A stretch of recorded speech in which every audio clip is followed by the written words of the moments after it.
दीपक देता है रोशनी फैलाने की प्रेरणा, फलदायी वृक्ष देता है देने की प्रेरणा, मधुबन देता है महकते रहने की प्रेरणा, महान व्यक्ति देते हैं जीवन जीने की प्रेरणा।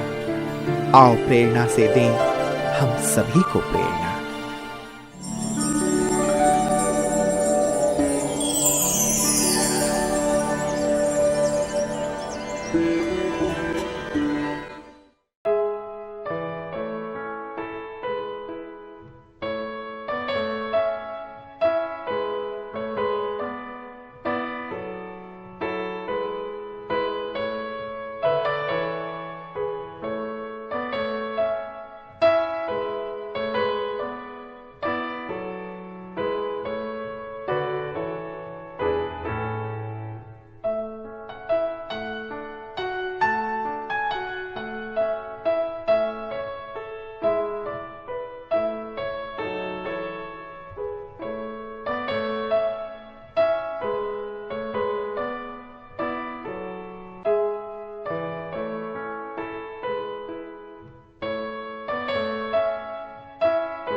कालिम्पोंग भारत के पश्चिम बंगाल राज्य के दार्जिलिंग जिले में स्थित है।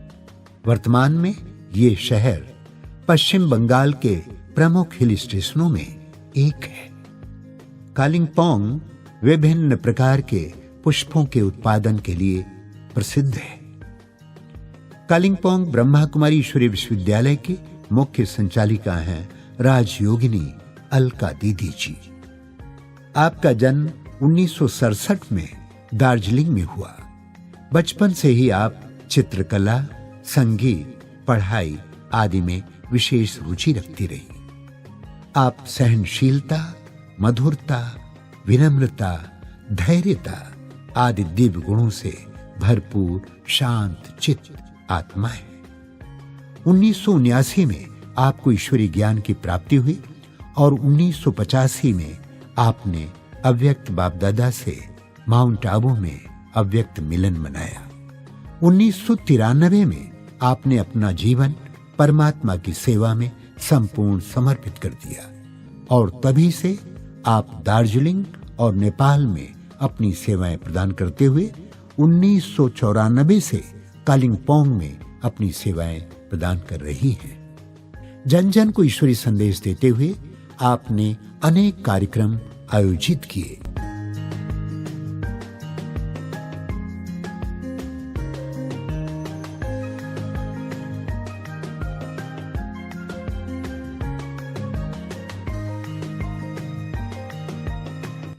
दीदी जी के नेतृत्व में 300 से भी अधिक विद्यार्थी ज्ञान योग से अपने जीवन को धन्य धन्य कर रहे हैं।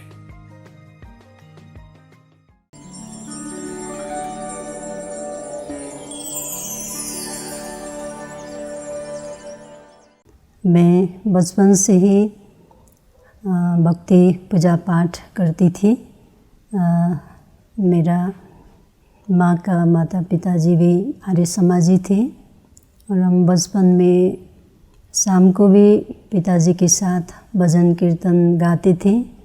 भगवान का खोज था और बचपन में मैं जब फ्री समय होता था उस समय मैं ड्राइंग भी करती थी और वाटर कलर में आर्ट्स भी करती थी और कई कंपटीशन में भी, आर्ट्स कंपटीशन में भी मैंने भाग लिया।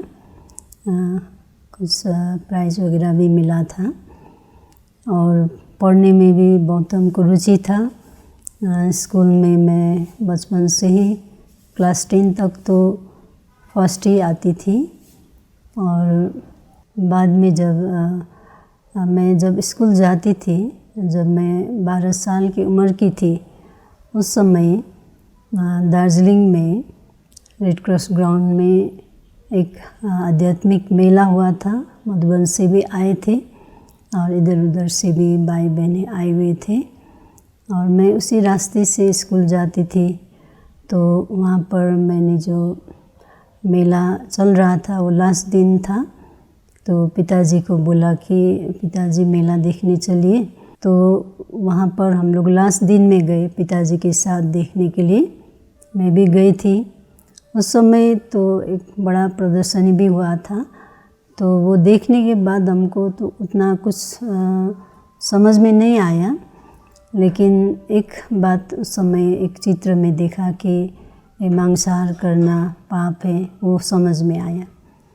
फिर उस दिन पिताजी ने 7 डेज़ कोर्स का फॉर्म भी भरा और पिताजी जाने लगे कोर्स करने के लिए सेंटर में, और मैं भी बाद में पिताजी के साथ जाती थी।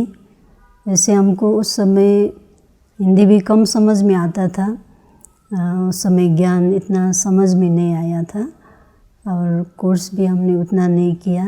बाद में मुरली में ही मैं जाती थी पिताजी के साथ, लेकिन वहाँ का जो वातावरण हमको आकर्षित करता था कि वहाँ पर हम जाएं, आध्यात्मिक वातावरण।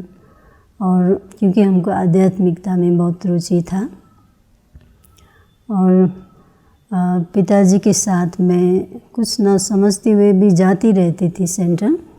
बाद में धीरे धीरे ज्ञान समझ में आता गया और पिताजी ने जब से कोर्स शुरू किया उस समय से ही ये लहसुन प्याज मांसाहार सब छोड़ दिया। और पिताजी ने घर में भी कहा कि ये सब हमें अब नहीं खाना है, तो हम लोगों ने भी खाना छोड़ दिया। फिर वहाँ से पिताजी किताबें भी लाते रहते थे सेंटर से, तो उस समय प्राय मैं ही किताबें पढ़ती थी। जो भी लाते थे पिताजी, मैं किताब सब पढ़ती थी। तो किताबें पढ़ते पढ़ते भी कुछ ज्ञान समझ में आता गया और सेंटर भी मैं जाती रहती थी। और बाद में मैं सेवाएं भी करने लगी, दीदियों को मदद भी करने लगी टोली बनाने में। कोई गेस्ट आता था उस समय या इधर उधर बाहर भी सेवाओं में जाने लगी। शुरुआत में जब हम योग करती थी तो उस समय सेंटर में भी कमरे में लाइट ही लाइट दिखाई पड़ता था। और हम भी घर में भी जब मैं योग करती थी तो किताब में बाबा का चित्र देख कर के करती थी, तो उस समय में भी बहुत लाइट ही लाइट दिखाई पड़ता था और बाबा के बहुत प्यार का भी अनुभव होता था। और ये निश्चय भी हुआ कि भगवान ज्योति स्वरूप है और वो आया हुआ है, इस बात में भी हमें निश्चय हुआ। और उसके बाद से फिर सेवाओं में भी मैं मदद करना शुरू किया। उसके बाद मैं 85 में मधुबन मुझे जाने का चांस मिला बाबा से मिलने। तो उस समय में भी बहुत अच्छा अनुभव हुआ कि बाबा के बहुत प्यार का अनुभव हुआ और ब्रह्मा बाबा के भी बहुत महानताओं का अनुभव हुआ। इसे तो हमने किताब में भी थोड़ा थोड़ा पढ़ी थी। वहाँ जब मैंने सुना 18 जनवरी के समय में ही मैं गई थी, तो उस समय में ब्रह्मा बाबा की महानताओं का मुझे बहुत अनुभव हुआ, उनके प्यार का, और शिव बाबा के भी बहुत प्यार का अनुभव हुआ। और जब बाबा मधुबन में आए, मतलब बाबा ने जो अपना वाणी सुनाया, उस समय में ऐसा लगता था कि बाबा का हर बोल जो है मन में लगता था, याद भी रहता था और दिल में लगता था और वो बहुत पावरफुल लगता था।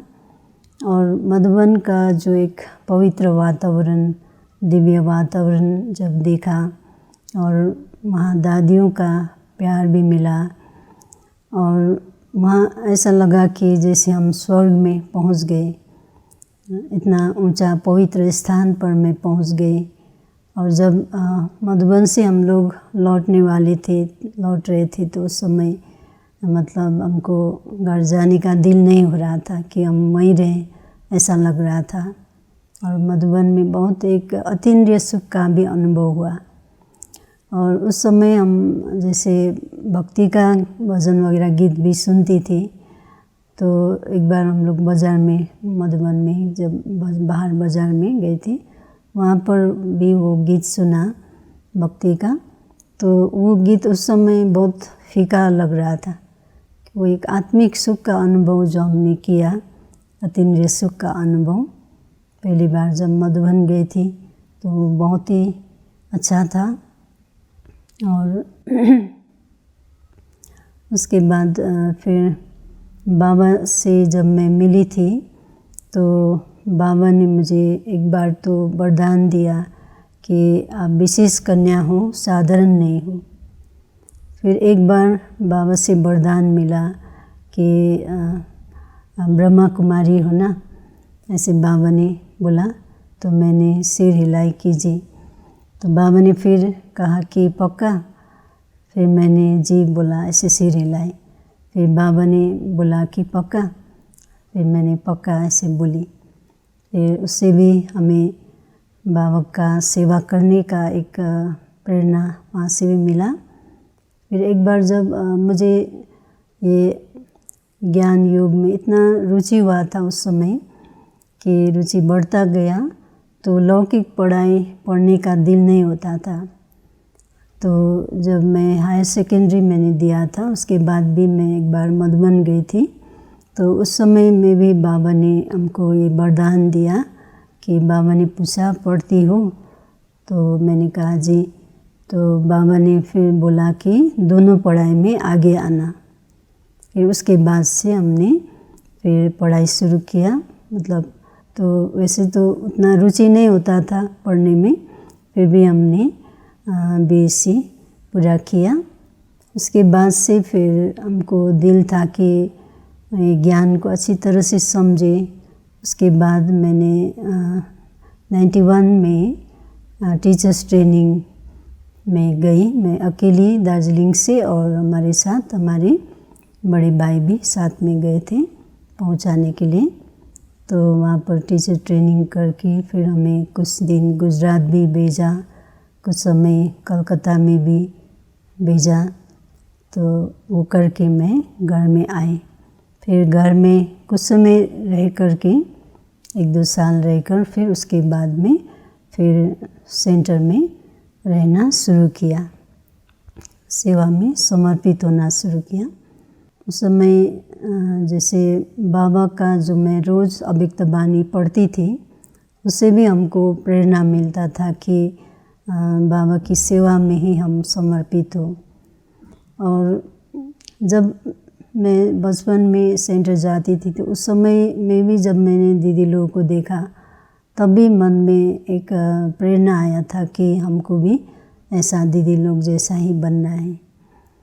फिर जब मैं सेंटर में सेवाई करती थी तो हमारी बड़ी दीदी स्वदर्शन दीदी भी बीच में बोलती थी कि तुम भी सेंटर में रहो।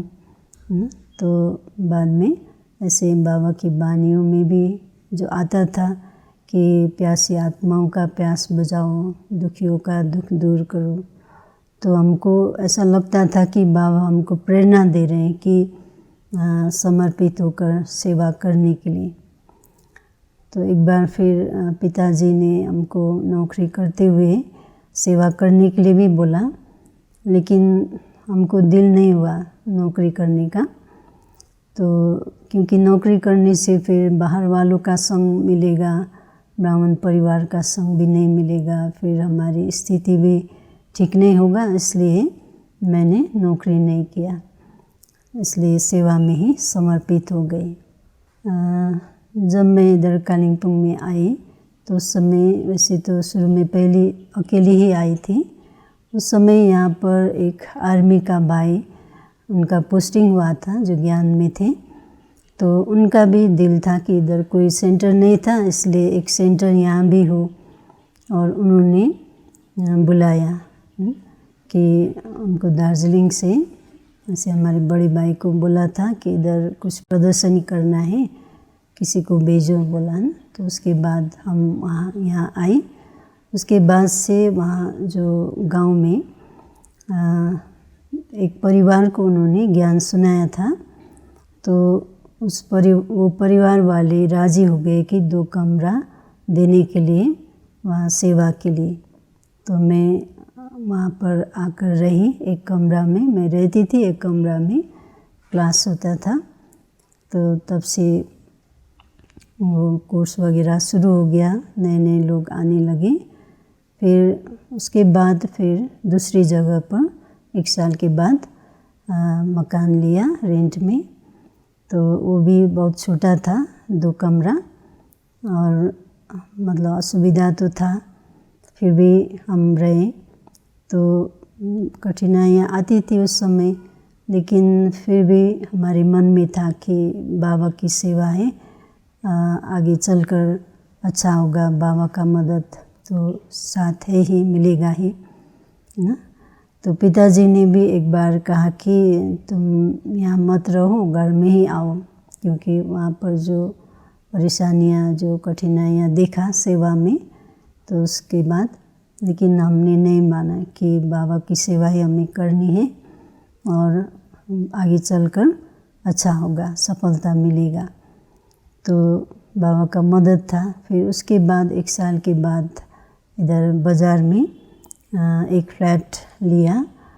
उसका किराया 2700 था। तो वो देने के लिए भी वैसे तो मुश्किल था उस समय, क्योंकि स्टूडेंट्स भी कम थे, लेकिन एक हिम्मत था कि बाबा कहते हिम्मते बचे मदते बाप ना। तो बाबा हमारे साथ है, सोच कर के वो कोई कोई जो हमारे पास जो आते थे क्लास करने, और कोई कोई बाबा के बच्चे लोग और इधर उधर के, उनके सहयोग से वो रेंट देना शुरू किया। तब उस समय हमारे पास कोई भी साधन नहीं था, वहाँ पर कुछ मकान में सामान नहीं था, सिर्फ मकान ही था। धीरे धीरे सबसे सहयोग मिलता भी गया ना। कुछ साल वहाँ पर सेवा किया। फिर उसके बाद फिर ज़मीन ढूंढना शुरू किया। तो कई साल ज़मीन ढूंढने में भी लगा और ज़मीन खरीदा। उसके बाद फिर मकान बनाने का पैसा भी नहीं था, लेकिन अब ये संकल्प था कि बाबा का कार्य है, बाबा ही इसमें सहयोग करेंगे, इसलिए मकान बनाने का भी निश्चय किया। और फिर धीरे धीरे जब से मकान बनना शुरू हुआ, इधर उधर से सबका सहयोग मिलता गया। तो उसके बाद से मकान भी बन गया 2 तला। फिर बाद में 3 साल बाद तीसरा तला भी बन गया। और इस तरह से बाबा का सहयोग हमें मिलता गया। बाबा ही सब किसी न किसी के द्वारा सहयोग कराते थे। जब भी हमको ज़रूरत पड़ता था कोई चीज़ का, बाबा ही किसी न किसी के द्वारा वो सहयोग देते थे। और जैसे कभी सेंटर में कोई सेवा की ज़रूरत होता था, कोई बहनों की ज़रूरत होती थी, तो बाबा किसी न किसी को उस समय भेज देते थे, तो वो कार्य पूरा हो जाता था। इस तरह से फिर बहनें भी आती गई, समर्पित हुई। इस तरह से सेवा चलता गया। और एक तो सेवा करते हुए बाबा कहते हैं मांगने से मरना भला, या जो सहज मिले सो दूध बराबर, मांग लिया सो पानी। तो इस तरह से सेवा में भी हमने अपने आप जो सहयोग मिलता है वो ही हमको अच्छा लगता है, उसमें ही संतुष्टता होती है ना। किसी को मांगने की इच्छा नहीं होता है, और अपने आप लोग सहयोग भी करते हैं। जैसे दादियों को भी देखा, उनका बड़ा दिल था, इसलिए इतना बड़ा विशाल कार्य सेवा का हुआ ना। जितना बड़ा दिल रखते उतना ही सेवा में सफलता भी मिलता है। और एक तो ये है कि मैं किसी को भी सहयोग देना चाहती हूँ, जिसको ज़रूरत है या कोई सहयोग के लिए बोलते हैं तो मैं अवश्य सहयोग करती हूँ। और किसी को भी कुछ भी प्रकार का सहयोग, तन मन धन किसी भी प्रकार का, उसमें सहयोग देने से हमको खुशी होता है।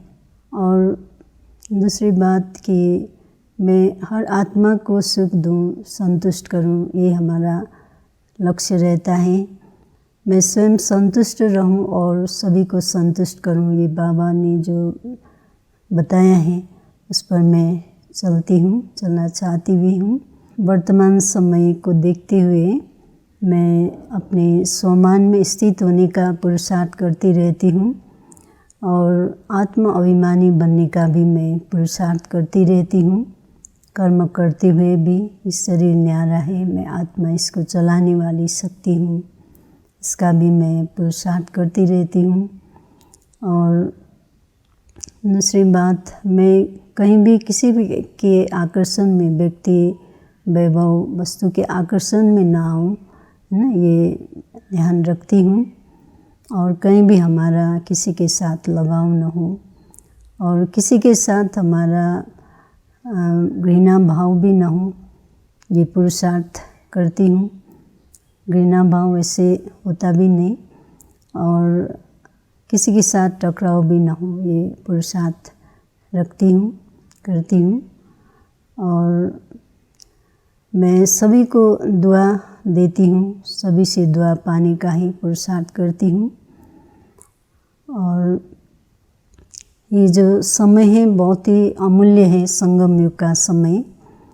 इसमें हमें जो एक एक सेकेंड को सफल करना है ना, क्योंकि हमारा भविष्य का जो अनेक जन्मों का हमें भाग्य बनाना है ना, तो इसके लिए इस समय में हमें एक बाबा की याद और निरंतर कोई न कोई प्रकार की सेवा में हमें बिजी रहना है। और मैं सब ब्राह्मण परिवार को भी यही कहना चाहती हूँ कि हर एक ब्राह्मण परिवार जो बाबा के बच्चे हैं वो सभी बाबा के कार्य में सहयोगी है, सभी हमारे सतयुग के दैवी परिवार है। इसलिए उन सब के प्रति हमारे मन में शुभ भावना हो और शुभ कामना हो और हर एक को हमें दुआ ही देना है और हर एक से दुआ ही लेने का पुरुषार्थ करना है। तो इस समय को हमें अच्छी तरह से ना बाबा की श्रीमत पर चलकर प्रत्यक्ष करना है।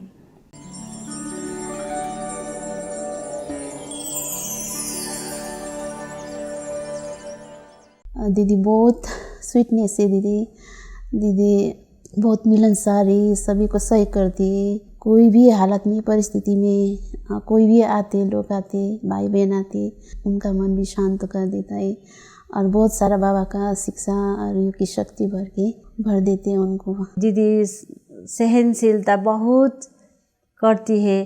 दीदी के साथ, दीदी का सहन शक्ति देखकर हम लोग भी वैसा ही होना चाहिए, ऐसा लगा। हम लोग भी सहन करने के लिए बहुत प्रेरणा भी मिला। हमने जो दीदी के अंग संग रहते, जो हमने देखी कि दीदी अंतर्मुखता की धनी, गंभीरता मूर्त, ये उनकी विशेषता रही।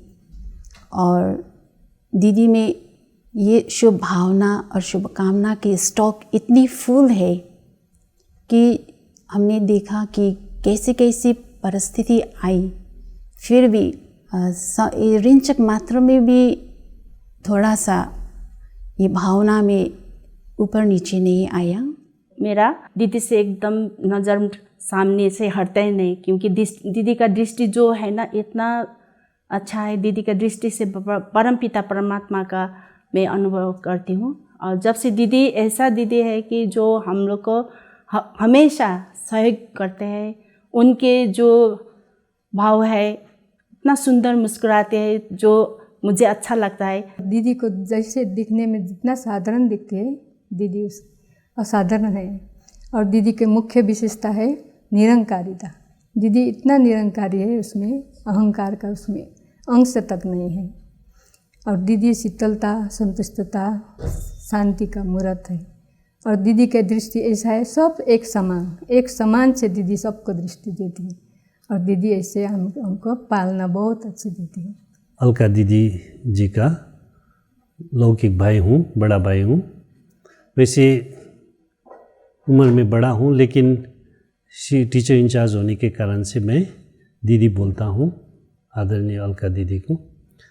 वैसे तो बचपन से हम जानते हैं, अलका दीदी ज्ञान में आने से पहले भी ऐसे शांत था, कम बोलने वाले थे, बहुत बोला वाला था, है ना।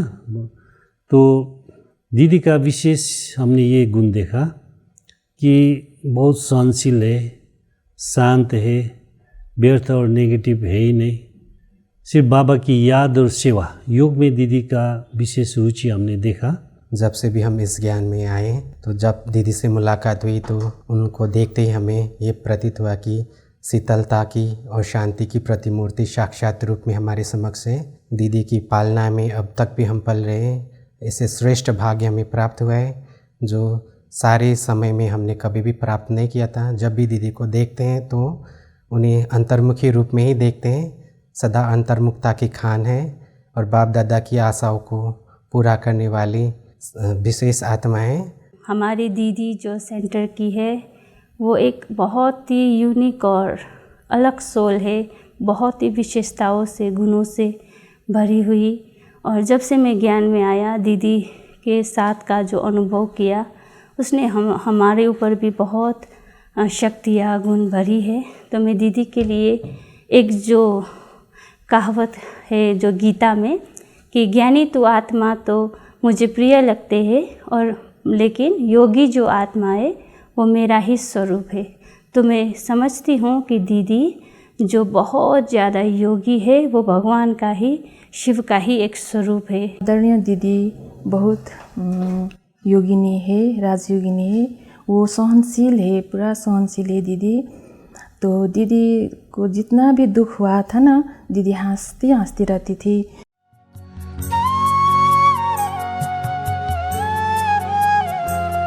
प्रभु साथ है,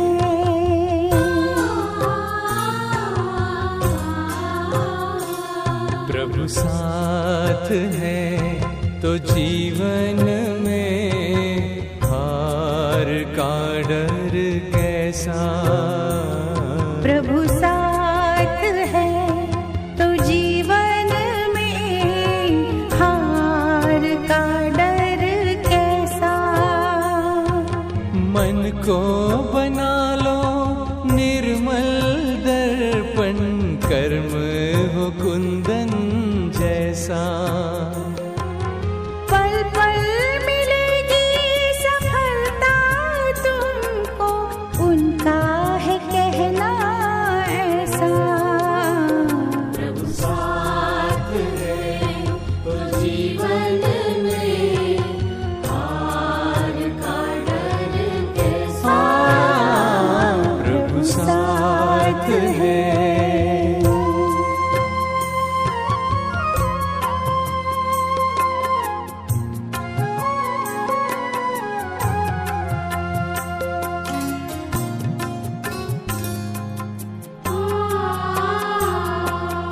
झर झर झरना पर्वत से बहकर नदियाँ बन जाती है। झर झर झरना पर्वत से बहकर नदियाँ बन जाती है। बहती हुई सुहानी पवन ये सांसें बन जाती है। त्याग ही सबको बनाता,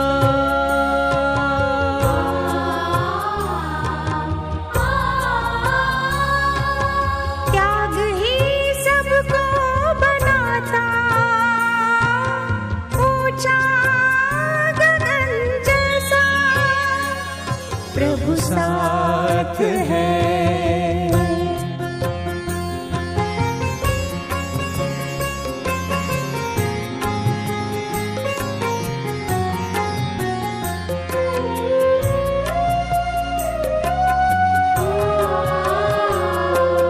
शुभ भावना हो, शुभ कामना हो मन के गुलशन में।